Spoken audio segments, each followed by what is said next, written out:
for the battered but proud people of the Empire State. From the financial and entertainment epicenter of New York City to the sleeping and empty small cities and towns of upstate, which once bustled with manufacturing, mining, and farming. We all know from inspiration, history, and nature, we deserve a return to the success and growth of generations past, a birthright being squandered by corruption in Albany, and the depredations of an insecure, scheming mountebank posing as governor, who loathes both us and himself. As liberty beckoned to enslaved peoples behind the Iron Curtain via American broadcasts after World War II, we now say, believe, rise, and join us. Welcome to Radio Free New York. Hey guys, welcome to Radio Free New York.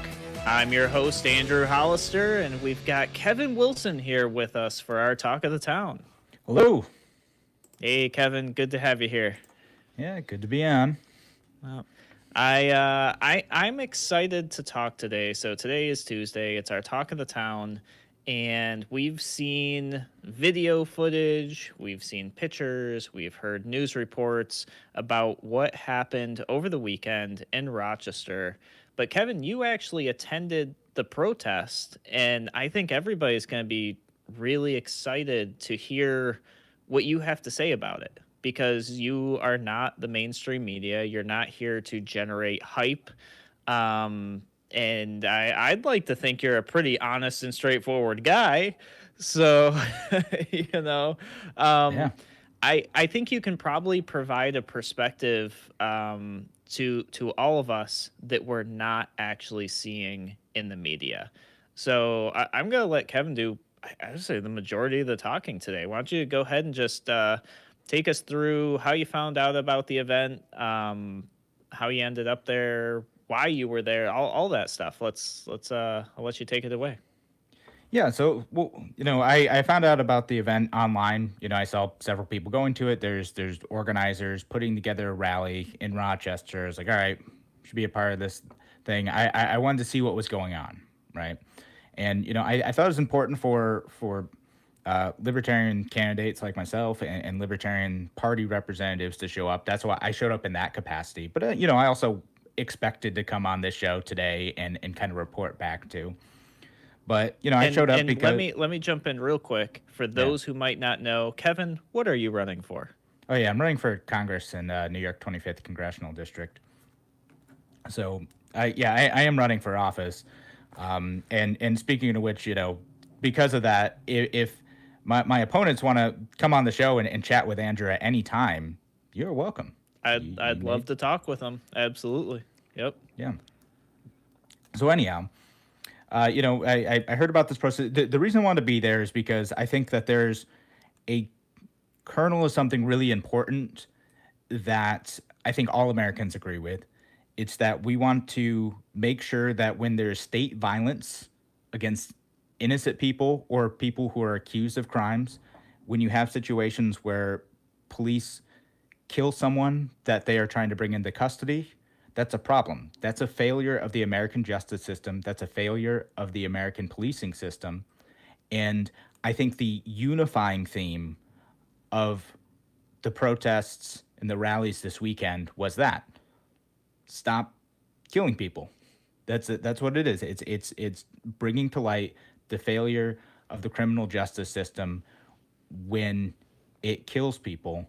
And what they focus on specifically is they would say that the policing system tends to kill African Americans disproportionate to the population. And that's the message from many of the speakers there. So that's why it's like a Black Lives Matter rally. They're saying Black Lives Matter, that we need to care when Black people are killed by police. And I know we always get this. I know people are already thinking it. Yes, I know by numbers, more white people are killed by police. That's not the good retort that you think it is.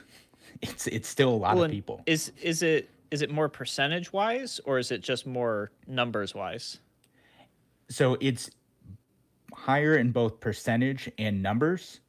It's this that African Americans make up like 13% of the population, like 13.5, but they make up a much, much higher percentage of the number of people who are killed by police officers each year. So Okay, closer yeah. to So like so 40%. numbers wise, it's lower, but percentage wise, it's significantly higher.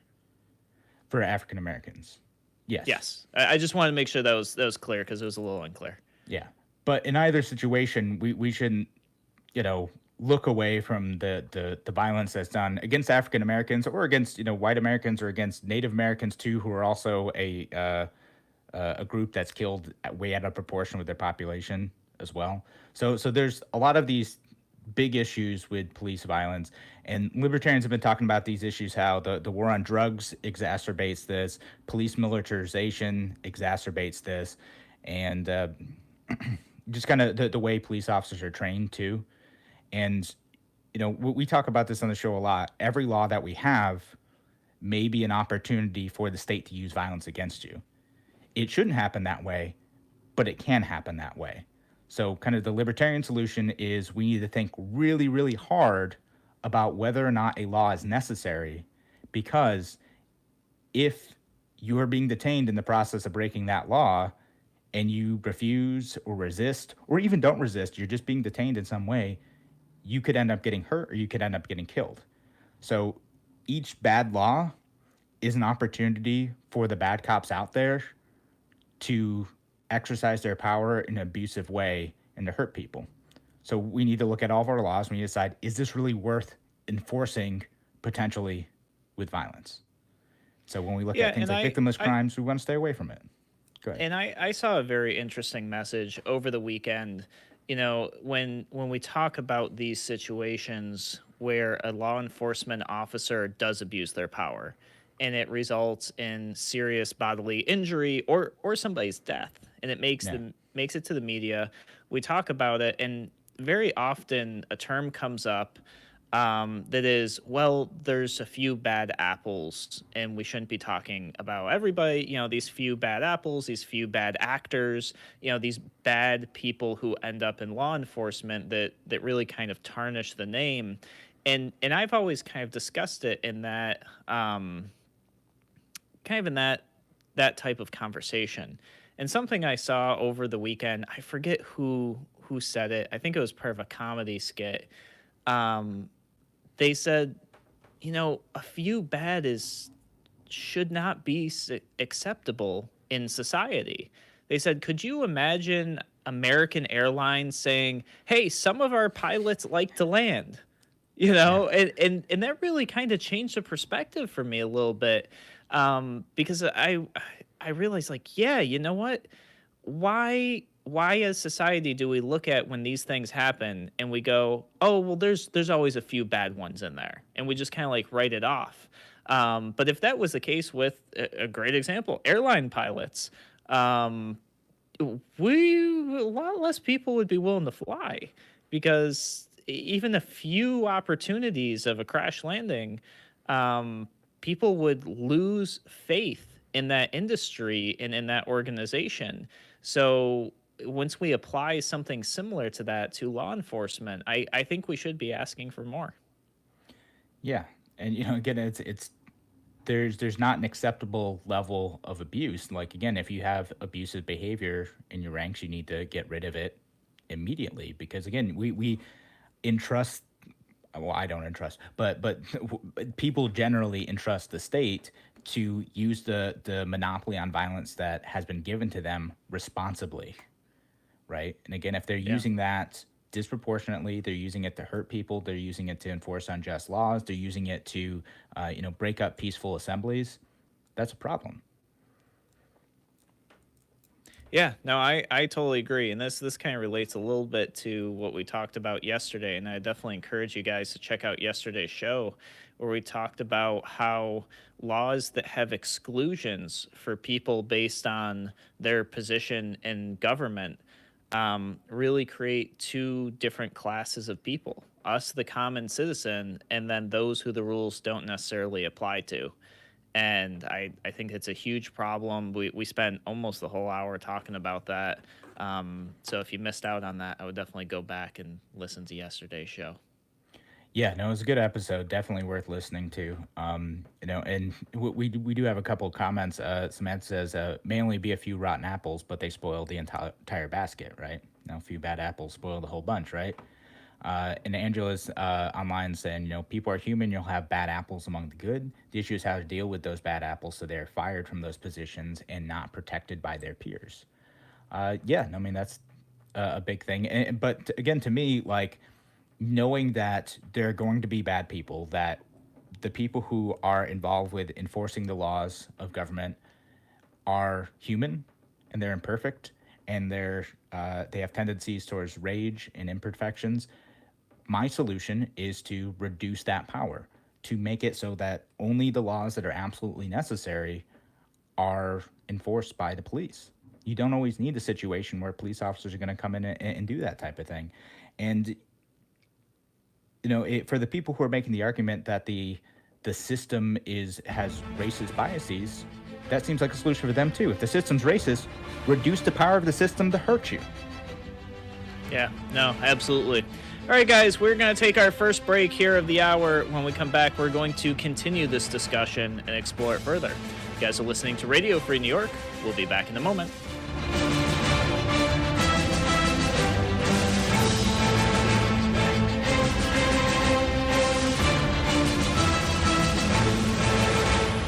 Your business relies on computers and technology to operate. Slow, unreliable networks and servers can cause unplanned downtime and affect your bottom line. The experts at Simple Tech Innovations are here to help. Their preventative maintenance program ensures that your computers and network are kept up to date and monitored for any issues, keeping your business running smoothly. They also help clients achieve HIPAA, PCI, and New York State cybersecurity compliance to keep your network safe and secure. Whatever your business IT needs are, Simple Tech Innovations should be your first call. They've won the best in Rochester 8 years in a row and have an A+ Better Business Bureau rating. Call them today for a free consultation at 585-200-3182. That's 585-200-3182. Simple Tech Innovations. College Assistance Plus has worked with thousands of families, saving them millions of dollars. It can be stressful choosing the right college, but we're here to help. CA Plus will guide you from college visits to college graduation and through every step in between. Each student and family situation is different, and we work to accommodate those specific needs. Call today for a free family meeting, 585-582-1846, or visit collegeassistanceplus.com for more information. College is expensive. College Assistance Plus can help. A reminder from Abate Monroe County. American bikers aim toward education. Distracted driving is dangerous, so pull over and eat. Don't try to read your mail and newspaper, and stay off your cell phone. Make a mental note to be more alert, making it a habit to expect the unexpected. Remember to look twice. Save a life. Train yourself to watch for motorcycles which are harder to see. Join Abate, and your family will be protected with a free $4,000 accident policy. Ride safe. Ride free. Ride often. Abate. If you ride with us. Google Abate Monroe County. Why do businesses choose to move their website from Wix and Squarespace to Simple Tech Innovations? Maybe it's their excellent customer service or attention to detail. Maybe it's their ability to give a truly customized solution. Or perhaps they just like the fact that Simple Tech is a local small business that builds great relationships with its clients. Whatever the reason may be, you can rest assured knowing that the local team at Simple Tech has your best interest in mind when building or updating your website. They're hands-on and love helping customers achieve their goals. But don't take my word for it. They've won the best in Rochester 8 years in a row and have an A+ Better Business Bureau rating. If your website doesn't match your dreams or isn't achieving your goals, give the professionals at Simple Tech Innovations a call today for a consultation at 585-200-3182. That's 585-200-3182. Simple Tech Innovations. You're listening to Radio Free New York. All right, welcome back to Radio Free New York. I'm your host, Andrew Hollister. Got Kevin Wilson here with me, and we're talking about the protests that happened over the weekend. And I personally, and Kevin, you can tell me if you feel this way. I personally see the protest as something totally separate than the rioting and the looting. What do you think? I do too. I mean, there's a couple overlaps, and we'll get to that. But for the most part, I think it's separate. So I'll kind of run through what happened at the protest, and we'll talk about what happened after too, and kind of how I see that stuff.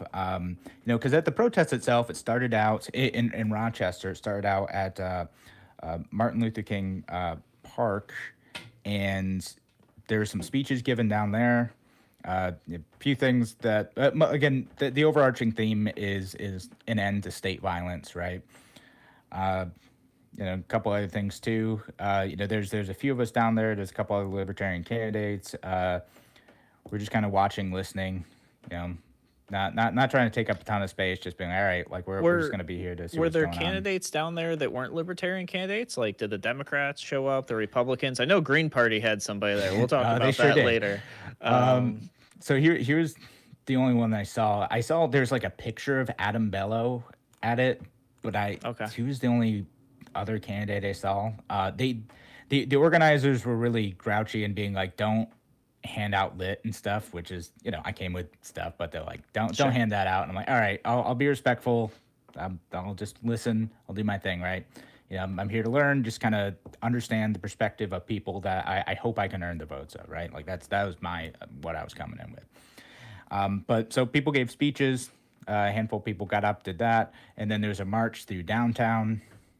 So people marched down and then marched down to the public safety building. And then, there's just kind of more speeches down there. The weird part about the public safety building thing is I didn't quite understand why the Rochester Police Department put out 2 old cars.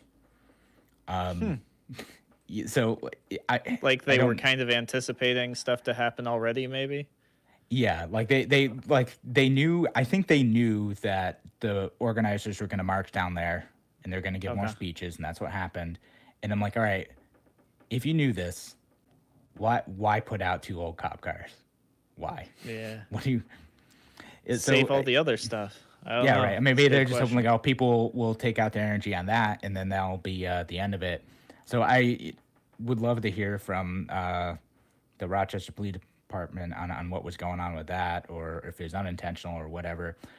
For the most part, though, at that point in the protest, they had the police officers staying in front of the door. They were all in their, just kind of normal uniforms, just kind of standing there, being nice, being polite. People would yell at them and whatnot occasionally, but they, stayed calm. So they weren't all like riot geared up or anything like that at that point. No, not at that point. And what's interesting is, I talked to some of the radical people that I know there, because I love to talk to people who are well outside of my ideological positions, and they're like, wow, the RPD did a smart thing here. They're trying to de-escalate and make sure that, nothing happens, and they can't be blamed for that. Well, it didn't work out in the end, but public safety building, there's a bunch of rallies down there, a few thousand people down there doing their thing, giving speeches. Everyone was getting nervous about the drones flying overhead. That was kind of weird, but because no one knew if they were police drones or if they were private drones or whatever is going on.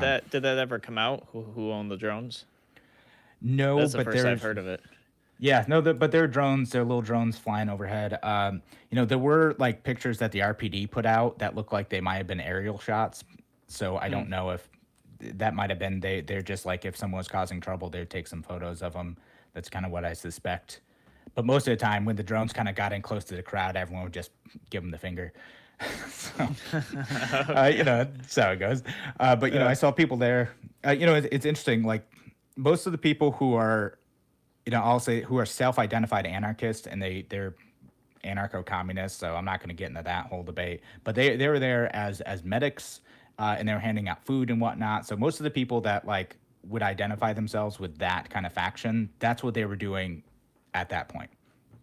And I think a question that may be confusion, there may be some, people just don't know. When you say anarchists, are you talking about the people with the red and black flag? And is that Antifa? Is it a different organization? Like, because people are seeing these pictures, they have no idea. Yep, that's a good question. So, like, there's people with the red and black flag, and the anarchists I knew, well, again, anarcho-communists that I knew, who would, normally be waving those flags. They're like, oh, those guys are going to be troublemakers. I don't know about that. They're defending them now, but that's neither here nor there. But when I talk to people at the protests, they're like, those guys are going to cause some trouble. And you kind of see how that turned out. So those people were kind of their own thing. The thing about Antifa that I think is important to understand is it's not like an organization. Like, there's no like membership roles. There's no like chairman of Antifa. Like, it's not like a thing. It's decentralized on purpose. It's like a militant stance towards fascism, where anything that they declare fascism can be fought with any means necessary, including violence. So that's what Antifa is. It's not like a group. There's no Antifa like organization in Rochester. There used to be groups of, like anarcho-communists who would kind of call themselves Antifa, but like their focus is on like anarcho-communist, like organizing, things like that. But those groups don't exist in any formal sense anymore, but they're kind of around. So it's more of like an ideology than a organization with a command structure. Right. Yeah. It's very decentralized. It's a militant stance on they can fight fascism by any means necessary, including throwing bricks through windows. Right. Like, if that's what gets the job done. And so I think it's really important for people to understand, because like when President Trump says he's going to declare Antifa a terrorist organization and go after them, like, they're not an organization, right? Like, it's kind of ill-defined. So anyone who opposes fascism can be Antifa, even though they tend to, be like kind of the radical Marxist communist types. That's just what they generally are. So it'd be kind of like the war on terrorism. It's a war on ideology, not necessarily a specific individual. Yeah, so that's something that we need to be really vigilant of, because when you have these like kind of broad definitions and you label people terrorists and they start to lose constitutional rights, you tend to get a lot of mission creep in that. And so that's something we need to kind of watch out for, is that a lot more people can get lumped into that type of thing than you'd initially expect. And I hope listeners of this show kind of keep that in mind. And Antifa is different than Black Bloc, which is what kind of people use those terms interchangeably sometimes. It's not quite the same thing. Being educational now, Black Bloc is a tactic. So that's when you see the people dressed in the black hoodies, black pants, stuff covering their face, and they're going through and smashing windows and doing stuff. That's a tactic, right? It's not like an organization. Black Bloc they do that because it's really easy to conceal your identity. You don't have like, who's that guy in the blue shirt there? It's everyone is in black. Their faces are covered. Their eyes are covered. Everything is covered head to toe. And they can go in, run really quick, smash a bunch of stuff up, escalate the situation, provoke a police response, and then get out of there. And then they can, also easily shed their clothes too. So that's So that's a tactic. And you'll see Antifa use that as a tactic, but you'll also see some other organizations use that as a tactic. But that's what that is, when you get all the people in black and they're going in and smashing stuff. That wasn't quite what happened at the Rochester rally, though. There's people with their face covered doing their thing, but you do see like a few of the guys, they're all in black. They're waving the red and black flags. They're doing their thing. Jumping on. And very interestingly, I wanna point this out. It's whether or not it actually is mandated, people are feeling that they are mandated to cover their face in public. I think it's still in effect. So that government rule and regulation actually made this significantly easier for people. Just like in France, when they had the yellow vests, everybody was mandated by government to have the yellow vest. So they couldn't tell people you can't have these yellow vests because it was law that they had to have them. It actually helped their cause. Yeah. It identifies you as part of that group. Yeah, no, absolutely. All right, guys, we're going to take a break here, and we're going to come back. We're going to continue the discussion, continue talking about some of this stuff that maybe there's a misconception about, maybe we just don't know much about it, and how things went from peaceful to semi-peaceful to violence. We're going to talk about that when we come back on Radio Free New York.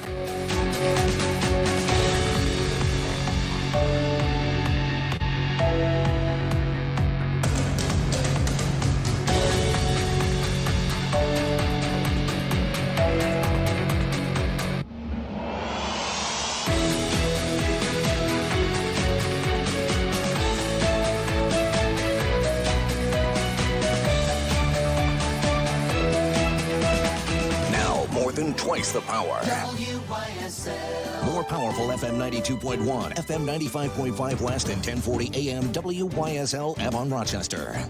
Here's the latest forecast from the News 10 NBC Weather Center for tonight. We'll have partly to mostly cloudy skies, chance of a shower or a thunderstorm.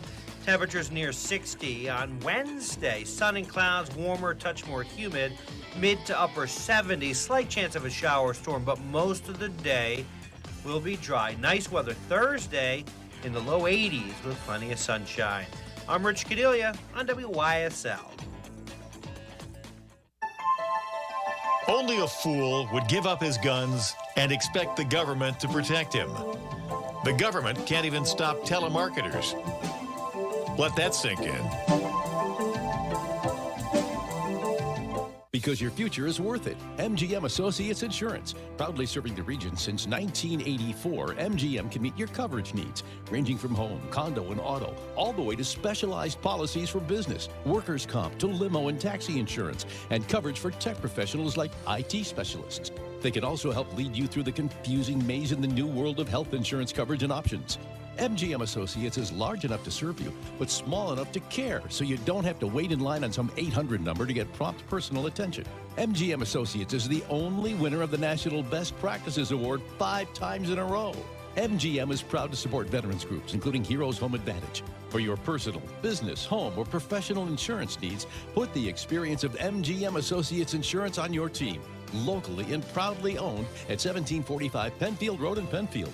381-7008 or mgminsure.com, an associate of Finger Lakes Fire and Casualty, Route 227 in Trumansburg, New York. Why do businesses choose to move their website from Wix and Squarespace to Simple Tech Innovations? Maybe it's their excellent customer service or attention to detail. Maybe it's their ability to give a truly customized solution. Or perhaps they just like the fact that Simple Tech is a local small business that builds great relationships with its clients. Whatever the reason may be, you can rest assured knowing that the local team at Simple Tech has your best interest in mind when building or updating your website. They're hands-on and love helping customers achieve their goals. But don't take my word for it. They've won the best in Rochester 8 years in a row and have an A+ Better Business Bureau rating. If your website doesn't match your dreams or isn't achieving your goals, give the professionals at Simple Tech Innovations a call today for a consultation at 585-200-3182. That's 585-200-3182. Simple. And please stay safe. The Challenger Miracle Field of Greater Rochester would like to thank everyone who supported the construction of Monroe County's first specialized cushioned athletic field and pavilion, specifically designed to be safer and more accessible for children and adults with special needs. But they're not done yet. The last phase of this exciting project is to finish the construction of their barrier-free playground. So please consider helping those with special needs realize their dreams by giving back to the community and supporting this great cause. Visit rochestermiraclefield.org today. That's rochestermiraclefield.org. Hi, Ray Isaac here. Our grandfather started Isaac Heating and Air Conditioning 75 years ago, and since then, Isaac has been a symbol of high quality and customer care. Today, when you see our Red Isaac fans, you know that the Isaac team is improving the quality of life in your neighborhood. The Isaac Red symbolizes the passion we have for keeping you and your family comfortable and worry-free. To celebrate Isaac's 75th anniversary, get a Rheem high-efficiency air conditioner for $75 a month with 0% financing for 5 years. Let our team in Red help improve the quality of your life. Visit IsaacHeating.com today. Flower City Collision in Henrietta is trusted by numerous corporate fleets. Properly insured and registered in New York, Flower City Collision specializes in working with insurance companies on your behalf. Get it done right. Visit flowercitycollision.com. You're listening to Radio Free New York. All right. Welcome back to Radio Free New York. I'm your host, Andrew Hollister. Got Kevin Wilson here with me. We're talking about the events that have transpired over the weekend, specifically in Rochester, but similar events have been happening all over the nation, and they haven't stopped with the weekend. I've seen live streams and media reports that other cities, I think Albany being one of them, is continuing to have protests. I saw some stuff in Manhattan. Actually, de Blasio's daughter got arrested during one of the protests. So that was interesting. But Kevin, why don't you just tell us a little bit more? Tell us, the parts you were there that you experienced. I know we talked a little bit about just how Antifa isn't an organization and how Black Bloc is actually an action people take. That's not an organization. Tell us just a little bit more about what you experienced. Yeah, and again, we do this just to educate you. I'm not trying to build sympathy for Antifa necessarily. It's just I think it's important people know what the nature of the organization and the lack of organization and the tactics is. It's decentralized on purpose, so it can't be dismantled by a single police action. That's kind of the point. But the protest itself. So anyway, I'm down there. I'm at the public safety building. Everyone's out there doing their thing. A few people are kind of standing on the police cars at that point, but no one smashed anything up yet. A few people had kind of tagged stuff along the way. The organizers, it seemed, were mostly encouraging people not to do property damage, not to do, smash stuff up, not to tag stuff, because A, they wanted to have the media narrative that the community was united against police violence, and B, they worried that if the situation escalated, that the organizers and the, if fair or not, they felt that African Americans would be the target of the police violence in that situation. I said, fair or not, that's what they felt they would do. So it seemed to me, I understood they're asking like, hey, please don't kick this off because we're going to be the ones hurt. So they're policing their own. They're saying, hey, stop that. We're not here for violence. We're here for our message. Yeah. So I'm down there doing that thing. People had given a bunch of speeches, and then everyone decided to go march downtown again. So they marched through the streets. I'm not sure if this one's permitted. It seems like there were some cars driving down the road at that point. But a few thousand people started marching down the street that way. This was a lot longer. This was a lot more spread out than the initial march. And then a few people stayed down to public safety building. Seemed like things were getting a bit tense down there, but still at the same time, the police were, they didn't get in the riot gear yet. They're just staying down there. They're doing their thing. That was like 3 o'clock or so. And no one really did anything yet, right? Like it just kind of calmed down. Situation seems like it was de-escalated. Most of the protests had moved on. You only had maybe like 40, 50 people down there still. They're yelling at the police officers to put on masks because apparently they weren't wearing masks as is required for everyone else. But, I stood down there and just kind of hung out and, watched what was going on. And it kind of seemed like everything was dying down there. So I walked back to see what was going on with the march. Everyone met up in Washington Square Park this time. So everyone kind of gathered around the big statue monument thing down there. People stood on that. They got a bullhorn, made some more speeches. I could not hear a thing. I tried to get close and hear a thing, but it was a bit tough. But again, at this point, everything is peaceful, chill. People are just kind of hanging out. The most they saw at that point is some of the guys waving the red and black flags. They're pounding on some of the corporate art over at the Bausch and Lomb building. That was pretty much the only thing I had seen up to that point. But people march downtown. It's kind of a nice thing. Again, talk to folks. And again, there's people who have a lot of different concerns about, like economic issues. But again, the big uniting thing was state violence, right? Again, how do we stop violence against peaceful people in the community, right? How do we stop police officers from abusing folks?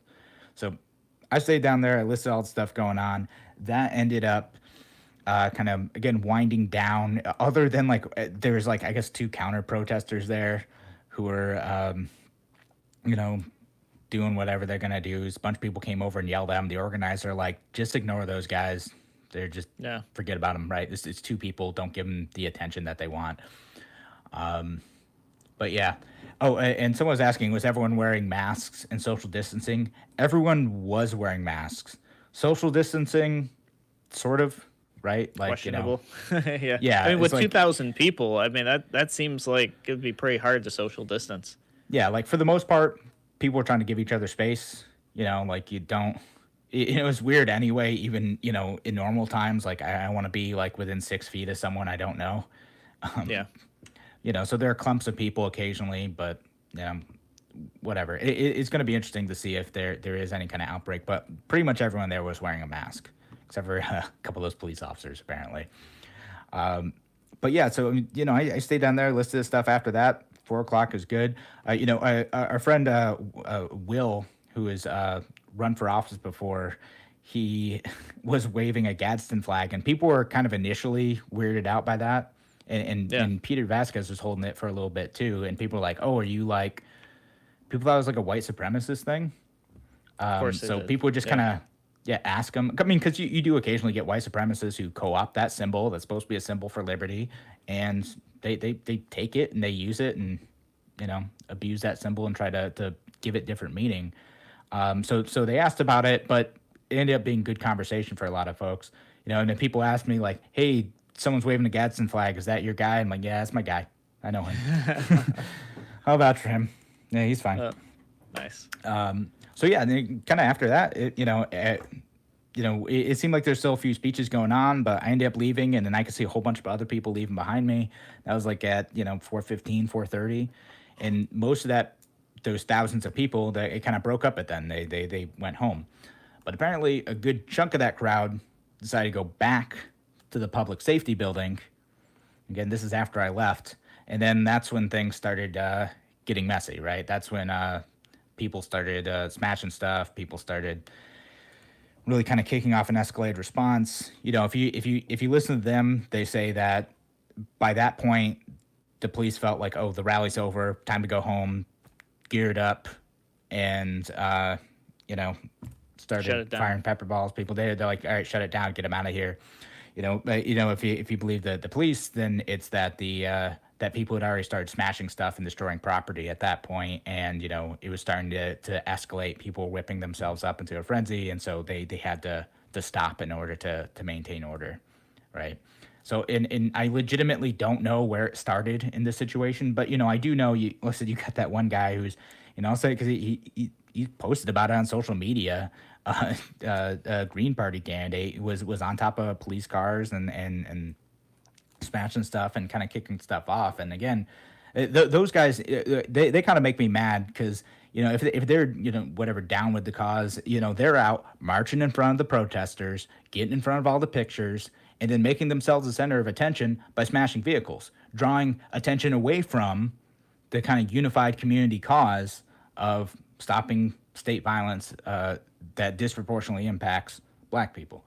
So those guys are jerks. That's kind of my assessment. Those guys are jerks. It's not that it was a lot of white people too, like smashing the windows and doing that stuff, flipping over cars. It wasn't exclusively that, but it seems like some of those folks kicked it off.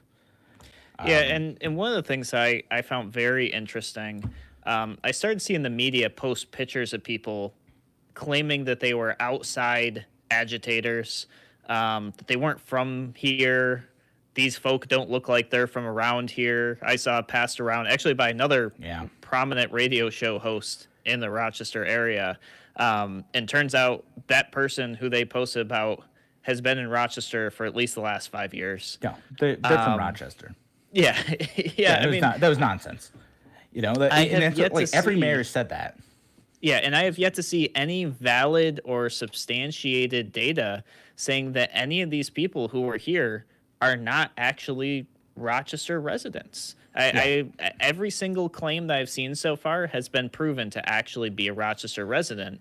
And it's to me, it's kind of racist because they're like, hey, look, there's a white person. They're clearly not from here. They're not part of the community. And Mayor Warren clarified, like, oh, by not part of the community, I meant like not part of the organization, the Black Lives Matter, like protests and cause. I'm like, all right, well, that's kind of weak. But yeah, no, they're from the area. Yeah, no, for sure. All right, guys, we're gonna take another break. When we come back, we're going to talk about maybe some solutions, some ideas, and ways to prevent this from happening in the future. So we'll talk about that more when we come back on Radio Free New York.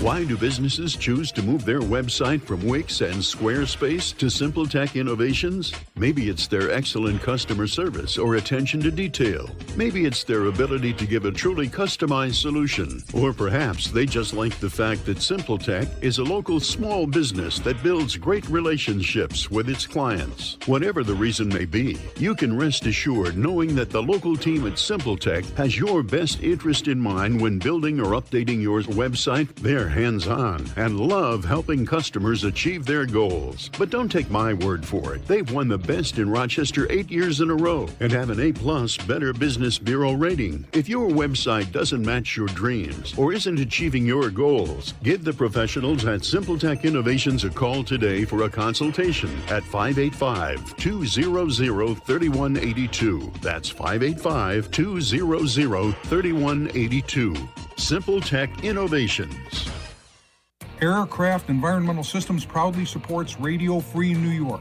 Rochester-based leaders in climate simulation chambers for America's R&D laboratories. We're experts in troubleshooting, calibrations, custom designs, and consulting for more than 40 years. Industry pioneers, we created the first ever fleet of temperature, humidity, and altitude test chambers available to rent coast to coast. Trained and trusted by environmental chamber manufacturers, we are ACES. Find us at acesinc.com.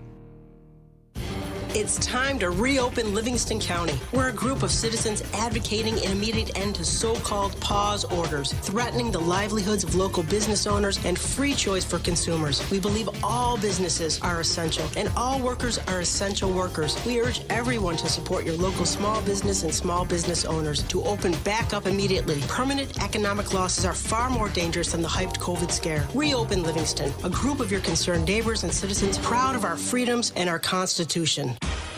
Your business relies on computers and technology to operate. Slow, unreliable networks and servers can cause unplanned downtime and affect your bottom line. The experts at Simple Tech Innovations are here to help. Their preventative maintenance program ensures that your computers and network are kept up to date and monitored for any issues, keeping your business running smoothly. They also help clients achieve HIPAA, PCI, and New York State cybersecurity compliance to keep your network safe and secure. Whatever your business IT needs are, Simple Tech Innovations should be your first call. They've won the best in Rochester 8 years in a row and have an A+ Better Business Bureau rating. Call them today for a free consultation at 585-200-3182. That's 585-200-3182. Simple Tech Innovations.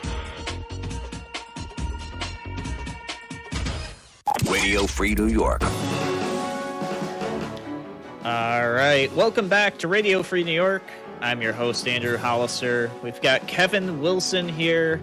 And Kevin, you've got some ideas or some thoughts on solutions so that we could fix some of these issues so that people don't feel like there's an unequal application of justice and that people are needlessly dying in police custody.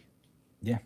And so, well, let me hit two other points too, just to wrap things up. Again, kind of as this stuff was happening at the public safety building, that's when people started looting the store downtown, just doing their thing. And then people were just smashing up stores and taking stuff throughout the night. And again, this is clearly happening separate from the rally that happened. These are just people who want to take advantage of a bad situation and take advantage of chaos and get stuff. That's what it is, you know. And again, I keep hearing the argument from people on the left being like, oh, well, like, this is just their reaction to an unjust system. And I'm like, okay, sure, but also, like, they shouldn't be smashing the windows of small businesses, including minority-owned businesses, so they can go take shoes and shirts and liquor. You know? Yeah, and I heard somebody say too, oh, well, this is the cost. This is people, you know, getting paid for their suffering. And to me, that's just so disrespectful to George Floyd and others to say your life was worth a pair of sneakers to somebody. It's just terrible. Yeah, and I think you covered this topic well, and maybe with a mild bit of controversy in yesterday's episode. But again, smashing the small businesses, smashing people who decide to invest in like communities in the inner city of Rochester, like that, I can't get. I don't stand by, I see, and this is something that's happened in my own neighborhood too. Like the liquor store in my neighborhood, someone took $20,000 worth of liquor in my neighborhood, smashed up a bunch of stuff. An immigrant owned a Chinese food restaurant in my neighborhood, had their windows smashed in, stuff like that. Like what the heck did they do to deserve that? Just people who wanted to take advantage of the chaos and get some stuff while they could. And I could understand riots as like a consequence of injustice, but on the individual level, that doesn't justify their behavior. You're not noble for going and robbing a liquor store. Yeah, no, absolutely. But anyway, solutions. Oh, we should address Jamie's question too. Jamie from Facebook had a quick question. He wanted to know if Antifa being declared a terrorist organization, would they be able to track the funding and money? Kevin, I'll let you talk about that a little bit because we addressed it a little. Yeah, as we talked about earlier, like this is not like an organization. There's no head of Antifa. And by the way, if you see like those pages that are like Antifa of America or whatever, those are usually fake. They're going out and putting out provocative statements to try to rile you up. Usually they're run by alt-right guys. Occasionally you'll see one that's legit, but a lot of it's fake. So watch out for those types of accounts that claim to be Antifa. A lot of times they're just trying to do stuff to kind of stir up trouble and give a bad name to them, which is already rightly deserved in a lot of cases. But I think as Andrew, you and I ended up talking about this over the break instead of on air, but like the dangerous thing about Antifa being like an amorphous, not organization is that we have to be careful that there isn't like mission creep where it becomes anyone opposed to the federal government is Antifa, right? Again, that's a quick way to lose a lot of our rights quickly. And even like based on the type of clothes you might wear or the property you own or something like that could theoretically associate you with an organization that doesn't really exist, and your rights could be stripped away. Yeah, like if I'm wearing like a black hoodie and a red T-shirt downtown, I don't want to be like tackled and thrown in a jail without trial. Which is something, again, if you're labeled a terrorist, like under the National Defense Appropriation Act, if you're considered a terrorist suspect, you can be held indefinitely. And so that's a serious constitutional violation that's left over from way back, well, in the Obama administration, but it's built off of some Bush administration stuff. So yeah, I mean, we need to be vigilant about that and kind of be aware of what's going on here. Anywho, and I'm sure we'll have more to talk about the federal government's response to that tomorrow. Oh yeah, no, absolutely. But we could talk about some local solutions, or some solutions that we can start to implement now. And some of the things that we need to look at are things like ending the war on drugs, which again creates a lot of conflicts, creates a lot of friction between police officers and the community. Again, it's just not the best way to be able to enforce the law and to help people with addiction. It's using government force, again, creates a lot of conflicts.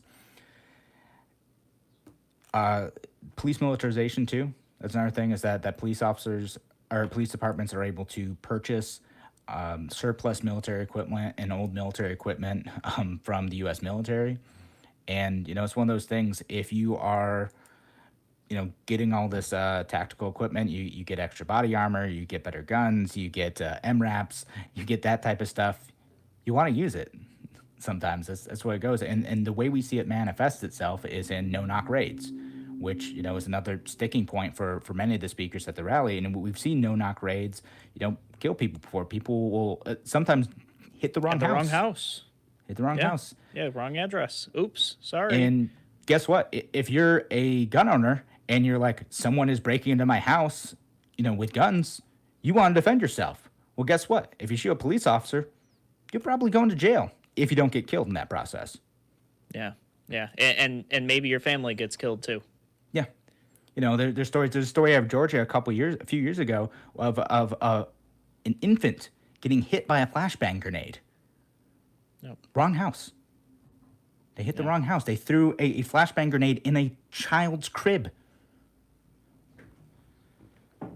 Stuff like that. Again, that's why people are mad. That's why people are angry, you know. And again, when I talk about these rallies too, it wasn't like everyone was like happy and hippie. People are mad, and that's how these types of things boil over. But they're mad because, again, they've been subject to police violence for years, for all their lives in some of these cases, and it shouldn't be acceptable.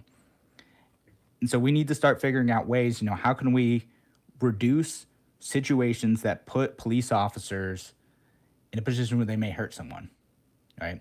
Again, reducing some of the laws that we have, getting police departments away from accepting surplus military equipment, getting police departments away from civil asset forfeiture too, because that's an easy way to incentivize police officers to initiate conflicts, take people's stuff, and not give it back if you're accused of a crime. We could do a whole episode on that. Easily. Yeah. Civil asset forfeiture is a lengthy topic. And I will say, too, I saw, while some of this stuff was happening, and yesterday morning, some of the police departments posting pictures of their show of force. And, yeah, they've got, like, Hummers set up. They've got, you know, armored personnel carriers rolling through the streets. And I see a lot of people who are veterans saying, you know, the rules of engagement that we had to follow overseas in Iraq and Afghanistan are so much stricter than what law enforcement has to follow here at home. And they said we had to deal with people who were shooting at us with fully automatic AK-47s, and we had to treat them better than what the law requires law enforcement to treat our civilians here at home. Yeah. And so you see situations where police officers are pepper spraying children too. See that type of stuff? Yeah, I saw some of that. That's gonna make you really angry. If you're, you know, you see that happen to a child that's your neighbor that you know, and the thought's gonna run through your head, should I pick up that brick and throw it through something? Like, I'm not saying it's justified, just that when you see stuff like that happen, it makes you really mad. Two other things, and we don't have time to go into detail on. Maybe I'll do that Thursday or Friday. But qualified immunity, Justin Amash has a great bill to end that. Basically, right now, police officers can't be sued unless there's a pre-existing case saying that there's a constitutional violation for the specific action that they did. So it prevents police officers from being sued when they've done something bad and they've hurt or killed somebody. And the other thing is personal liability insurance. Again, I think I'm going to do a whole show on that, but just like doctors have to carry personal liability insurance, making police officers have to carry their own liability insurance could be a great solution to this. Yeah. All right, guys, thank you so much for joining us here on Radio Free New York. Tomorrow's topic is going to continue on this. We're going to talk about some of the things Trump is talking about enacting, bringing in maybe military action on U.S. soil to start stomping this stuff out. We'll talk about that same time, same place tomorrow.